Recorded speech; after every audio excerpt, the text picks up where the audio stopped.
Hi guys, welcome back to 365 days of opening a Christian coffee shop. This week has been super fun and exciting since last week when we decided that we're gonna start with a coffee cart. Everything seems more possible now. I mean, if you guys have been following our journey, you know we've been trying to open a coffee shop in 1 year with no finances and no experience of working in a coffee shop. So it's already a super crazy goal and journey, but we want to reach for the stars, and finally it seems like it might just be possible.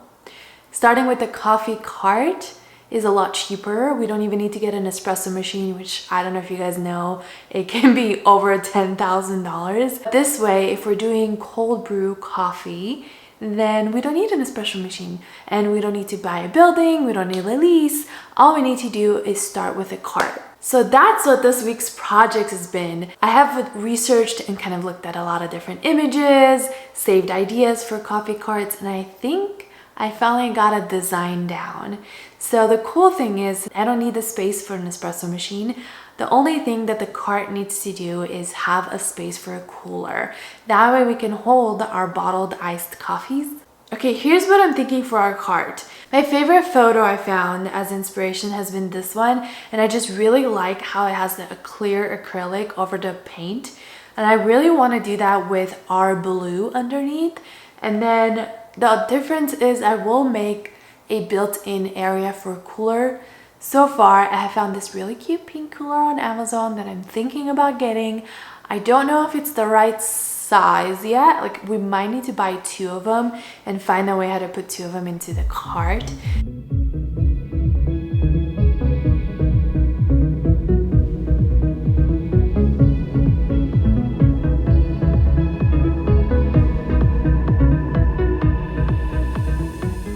Okay, now that I have my measurements for the cart, it's time to build it. Mind you, I have a background in architecture, so I do know how to do this. I won't lie, it is a little complicated to get started, but once you get the hang of it, I promise you it's so easy and you can just build anything that you want. So this was the first version that I built. What I found very quickly is it's too wide to fit into normal doors. So this is probably something good to know, that most normal doors are 36 inches wide. So because of that, I'm actually going to flip the coolers the long way. And although my cart's going to be kind of long, it's going to be 75 inches long, but it will be a lot more narrow, so I can fit it through any door in case I wanted to do some inside. I also changed my mind about the umbrella. Instead of having an umbrella, I'm going to do something like a canopy, because I'm going to have my baby with me and I want to make sure I'm going to put a little play place for her down at my feet, and she's going to be in the shade versus the umbrella. It's probably not going to cover that much. On my new design, version 2, I won't have the umbrella. And then the other thing I'm going to add in the second version is the bigger wheels. And originally, I couldn't do that because if you can imagine, this cooler goes down to here, so I didn't have any room to add the big wheels in. However, if I make these long way on the other way, I can build them a little further in so that I could fit the wheels, and that actually gives me so much space, so I could do shelving above the wheels and then a big cabinet opening underneath. That just gives me extra storage for whatever I might need. I'm sure as I start, I'll be like, oh, I wish I had storage. Let me create a new one. And then you can use your tracking mouse pad or you can use a mouse. If you use a mouse, the best ones are the ones with the little wheels because it's just easier to use this program. You can zoom in and out using those wheels. But otherwise, right here on this side is pretty much the ways to, if you click on orbit, that lets you move it around left and right. On your trackpad, if you use 2 fingers, then you can zoom out. You can use 2 fingers to move it, which is so much easier than having to do it with clicking and dragging. And then this one is kind of like a pan where you can just move the screen without turning it. So those 2 I think will really help you. The last one on here that's pretty common tool is a tape measure, so if you need to measure anything. But what I use the most is a pencil. So the way it works in SketchUp is you are drawing one line at a time. You could do like a shape at a time, but most of the time you're drawing one line because you can control the measurements a lot easier. So what I'm gonna start is with the easiest part. If you see this, I'm gonna start with the rectangle, and then I will go and add the wheels underneath it, and then I will add all the shelving and all of that. My rectangle is 75 inches by 30 inches by 42 inches tall. And then with like the wheels will probably be like 44 inches tall, which is pretty good. It's like a little higher than your waist when you're standing up. But you can choose to look up, there's so many patterns you can buy online to design your stuff, or you can get a tape measure like I did and just like see it visually in person, which just makes it a lot easier. Now on here, the lines are to help you figure out the direction. So the blue line is up and down. The green line is going to be like straight, and then the red one is going to be like intersection to the green line. So that's kind of how you have like your x-axis, y-axis, and whatever that is, z axis. But okay, so what I'm gonna do is use the red as my wide. So I'm gonna click, you can click anywhere, and notice when you drag, it like locks into the different axes in the different so it tells you which one it is. If it's red, then you know you're going that way. So red is going to be 75. So the easiest way to do is type it in 75, and you can see in the bottom right in my corner it comes up. Now you want to use your quotation marks to mark inches. If you use if you don't type anything or you put this one, then it's feet, and obviously we don't want 75 feet. We're going to want 75 inches, and then you just press enter and it draws the line already. Isn't that super neat? It's already measured for you. And then the next one, not blue, I'm going to want to go onto the green. So I'm just going to keep dragging it until it shows green. And then on that line, I am going to make it 30 inches wide. So 30, put the quotation mark, press enter, and then 75 again, quotation mark, enter. And then you actually can just click on where you started. And that's my starting point. This is going to be the shape of my cart. Now it's just a flat rectangle on the floor. So I'm going to want to give it some 3D elements, right? So we're going to make it 42 inches tall. So the way I'm going to do that is get the pencil again, click on one of the corners, and instead of the green, I want to make sure I go blue, which is, remember, that goes up. And I'm going to make it 42 inches tall. Great. And then sometimes I could just, yeah, there you go. I could just drag it and it will recommend, like that's the blue line, that's how far you need to go to reach the same as the bottom. And then that's easy peasy, right? There we have it. And then I'm going to turn, and you could, if you want to, I'll just show you how to do it. Grab the rectangle because I already have my measurements, right? And I go from this corner to that corner, press enter, and that will give me the next section. Again, from this corner to this corner, press enter. And do I want to do the back? Probably not, because I am going to work inside the cart as well. So that's pretty much it for that. And then I do want to do the top. So endpoint to endpoint. And then what happens is it does close the back automatically. But if you click on any texture and you have this blue, that means that you're editing the texture, right? So here's what you could do. You can push and pull that wall panel. You can move it, probably not this one, or you can rotate it. These two are usually better for like items I'm importing in, like the umbrella I did earlier, which I'll show you how to use later. And then you can also like scale it if you need to scale it. And then the last is we're going to do paint and color. But I just want to show you the push one, because what you can do is expand and make it smaller, right? That's going to come in handy later. You press the escape on your keyboard, then you can cancel it out. So what I'm going to do though is go back to the selection tool, click on it again, and just press delete on your keyboard. That gets rid of that wall. So then I have an opening.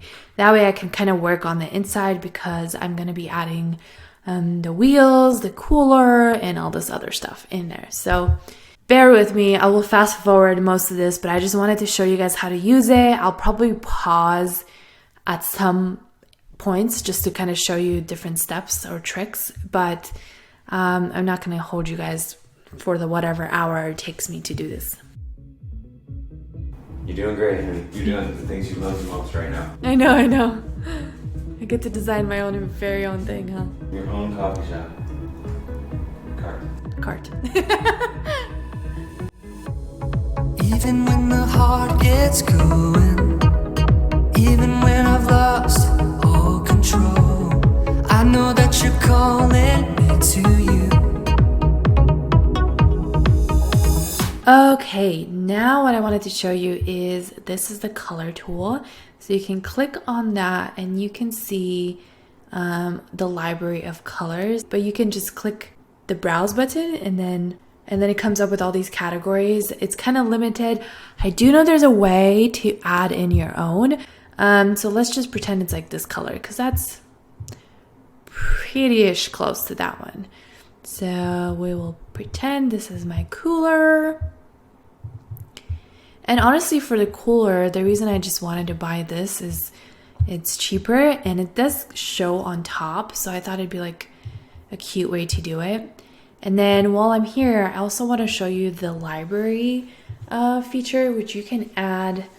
It's called their 3D warehouse. So you can look for things. I'm going to look for a knob. Probably. Oh, this one's pretty spot on, right? Yeah, that one's pretty close. Okay, so we'll click that one and I could just download it and it comes in here. For some reason, it's gigantic. So I'm just going to place it nearby and then that's where we're going to start learning to use these other tools. So let me move so it's easier. And then remember how I said this one's the resizing one. So the green boxes is the boxes you want to start with. So I'm going to click on this corner one and I'm just going to shrink it. And then I'm going to use this one, which rotates it. This one's going to be very challenging because it's such an awkward shape. Let's see if I can do it. Maybe I should have done it when it was big. Okay, like that. And I'm going to rotate it on the blue axis. Cool. And then this one is to move it. I like to start at the corner so that it can live right on top of there. And then let me zoom in. How far is this? Oh, it's on the outside. I totally thought it was on the inside. Okay.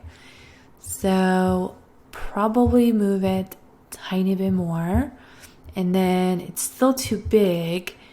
So I'm going to want to resize it so it's itsy bitsy teeny. Okay. And then what I realized, it is not in the center. Something like that. Move my view up. Let's just move it to the center. Great. Now what I'm going to do is Command C and Command V to paste the new one. And let's see if I can get it. Oops, to be similar. I think it's somewhere like that. Is that right? Yeah, that seems pretty good, I think. To be honest, it's just a drawing. It's not going to have to be perfect, right? You're going to actually measure it out when you build it when it comes to the knobs. Well, actually, I'm not even building the knobs because I'm buying this cooler. In fact, it's not even perfect because it's round on these edges, but I'm not going to make that kind of a detail here because I just need it to work. There's no point to wasting time to do that. Okay, so now that it's together, what I want to do is group it. So select all of it, right click on it, and make group. That creates this thing that's all combined, and now I'm going to want to move it and put it inside the coffee cart. Because that way I can move it around and make sure it's where I like it to be. So I'm going to use that corner so that it's on the face. That's the easiest way to match it. And then from then on, I'm going to want to move it into position. So I'm going to be making shelves on this side. So because of that, I'm going to want to move this. Do I want to make shelves on my side? Probably. I mean, it's convenient to put my own stuff, but then if I do shelves in the front, then I can put merchandise to sell. Nah, I probably don't have that much merchandise. If I had coffee beans to sell, then yeah, I would put it on the other side. Doesn't matter where I've been.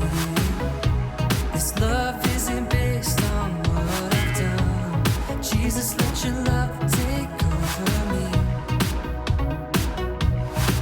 Till the life runs out, I will sing with all of my heart. Still your praise I'll shout from the morning hour through nightfall.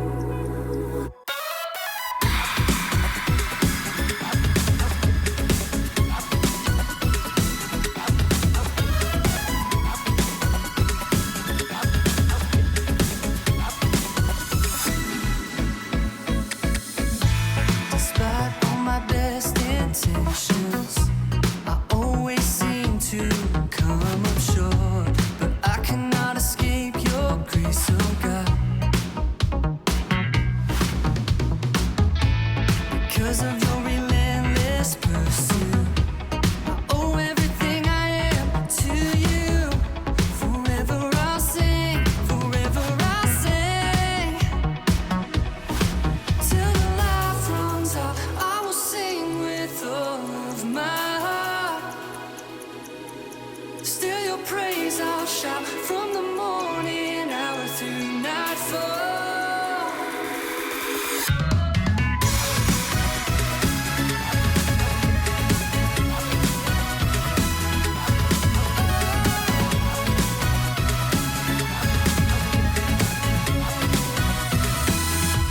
I'm drawing in closer. You make me alive. You make me alive. I'm drawing in closer to you. Till the life runs out, I will sing with all of my heart.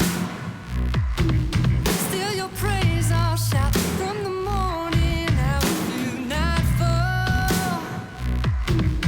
Till the life runs out, in your light I've found a glow. From my heart the sound of love, a bounty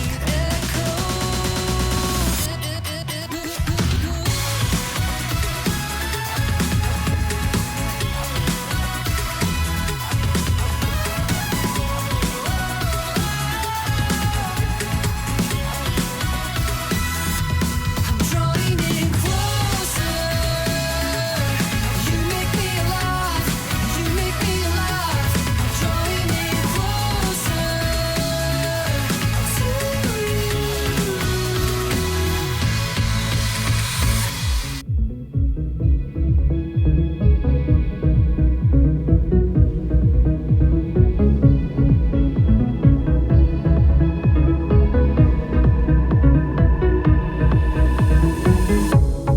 Even when the heart gets going, even when I've lost all control, I know that you're calling me to you. Doesn't matter where I've been. This love isn't based on what. Well, that's it for this episode. I will see you guys next week. And in the meantime, be sure to follow us on TikTok and Instagram so you can see more behind the scenes and updates as we go.